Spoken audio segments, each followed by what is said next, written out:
Hello mga guys, nandito ko ngayon sa may ano guys. Galing kami dun sa Mount Ratio. Dumaan kami dito sa may Hoka Falls, sa may Taupo, sa Waikato River. Last year nandito rin kami, pumunta kami dito. Naisipan namin na dumaan na dito kasi di na rin yung uwi namin. Ito yung natawag nila dito na Hoka Falls, sa may Taupo, sa Waikato Rivers. Ayan no. Nakakatakot ba? Nakakatakot sa baba. Dami rin ano, marami rin tao. Dami rin punta dito. Ayan. Ito yung Hoka Falls na tourist spot din dito sa may ano, sa part ng New Zealand. Doon sa part na yun sa baba, merong boat dyan yung pwede kayong sumakay. Yung kung may magkano bayad, ikot-ikot lang dyan. Ayan.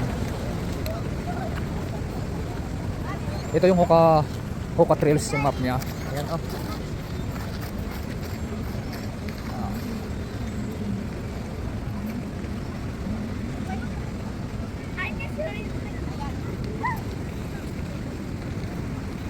Punta tayo dito sa may ano, sa baba.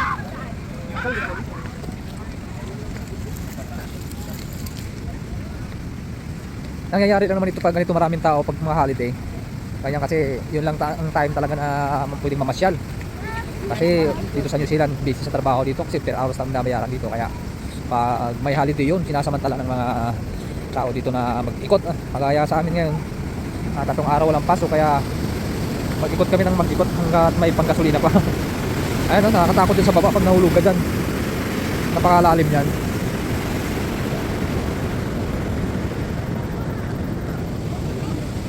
Dito sa baba, punta pa tayo dito. Wala yatang ano dito. Yung wala naman. Naunahan mo kami pag ganun ka kanina doon tapos Siya yung nakita ko.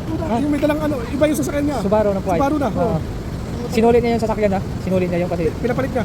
pinalit niya. Sabi na nga ba siya yung nakita ko. Yung ano, dito lang.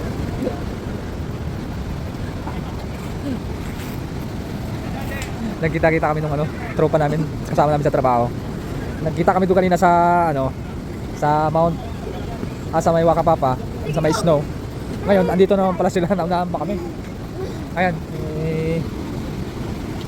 tama yung asawa niya.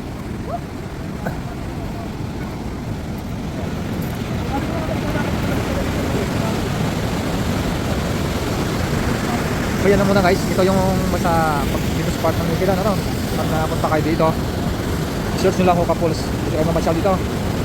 Ayan.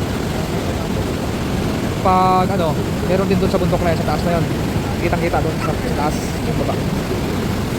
Okay, yun lang guys, thank you.